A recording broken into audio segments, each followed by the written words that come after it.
Kar düşmüş uçlarına, dağın yamaçlarına. Yaslan be Halil İbrahim, kıvırcık saçlarına.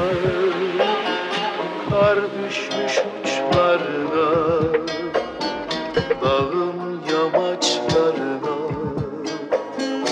Yaslan be Halil İbrahim.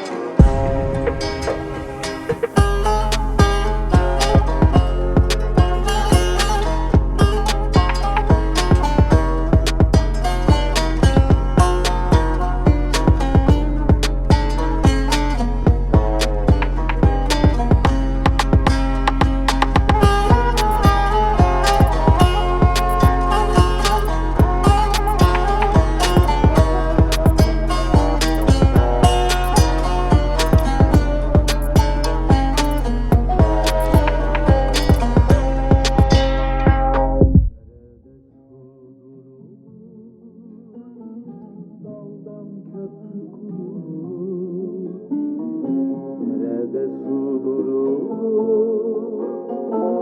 dal köprüler kurulur, el yerine vurulur. Aslan be Halil İbrahim, aslan be Halil İbrahim.